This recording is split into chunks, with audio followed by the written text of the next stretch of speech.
નમસ્કાર દર્શક મિત્રો, @ગુજરાતમાં આપનું સ્વાગત છે।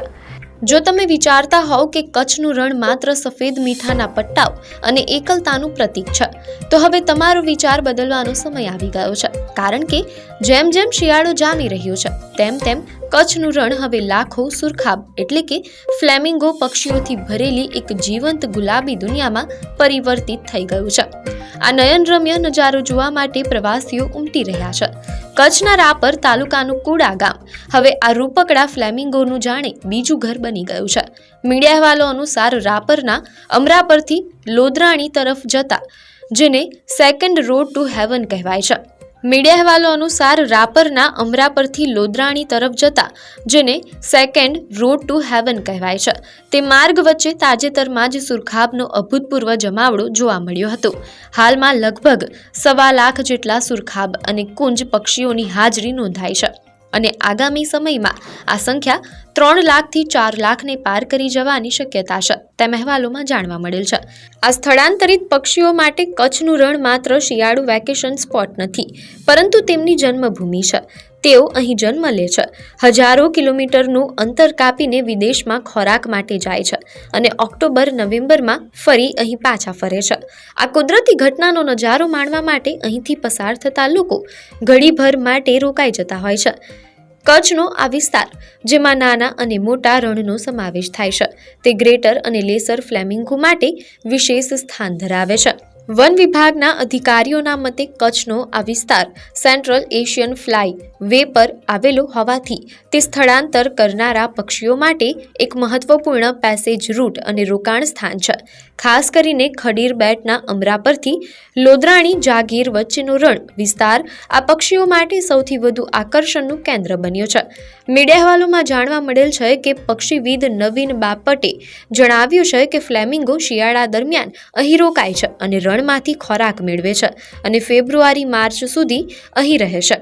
કુંડા ગામ પાસેનું શાંત વાતાવરણ અને ખોરાકની ઉપલબ્ધતા તેમને હજારો કિલોમીટર દૂરથી ખેંચી લાવે છે। આ આકર્ષક પક્ષીઓ તેમના પગ અને ચાંચના મૂળથી જ્વાળામુખી જેવો માળો બનાવે છે, જેમાં તેઓ ઈંડા મૂકે છે।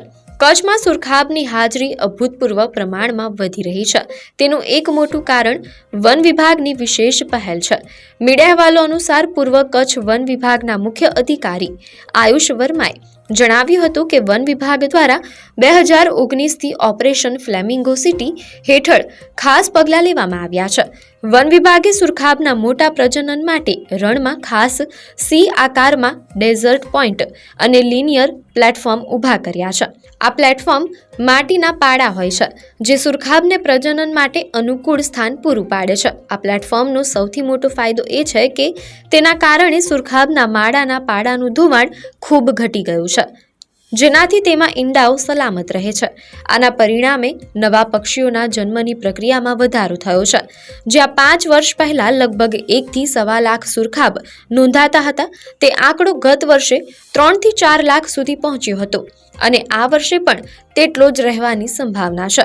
વન વિભાગ દ્વારા આ વિસ્તારમાં સતત પેટ્રોલિંગ પણ કરવામાં આવે છે, જેથી વન્ય પ્રાણીઓની સુરક્ષા જળવાઈ રહે। આ પક્ષીઓ તળાવો, નદીઓ અને જળાશયોમાં રહે છે। તેમની એક ખાસિયત એ છે કે નર અને માદા લાંબા સમય સુધી જોડી રૂપે રહે છે। માળો સામાન્ય રીતે પાણીથી દૂર ગુફામાં, વૃક્ષના ખાડામાં કે ખડકની તિરાડમાં બને છે। માદા સરેરાશ 8 ઈંડા મૂકીને તેને આશરે 4 અઠવાડિયા સુધી સેવે છે।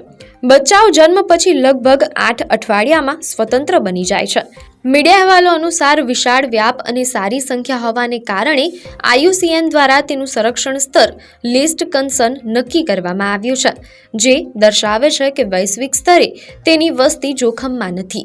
કચ્છનું રણ હવે એકલાના મીઠાના પટ્ટાઓ પૂરતું સીમિત નથી રહ્યું, પરંતુ વન વિભાગના પ્રયાસો અને કુદરતી અનુકૂળતાના કારણે લાખો ફ્લેમિંગોથી ભરેલું એક જીવંત રંગીન આશ્રય સ્થાન બની ગયું છે। આપને માહિતી સારી લાગી હોય તો વિડીયોને લાઇક અને શેર કરજો, ચેનલને સબસ્ક્રાઇબ કરજો।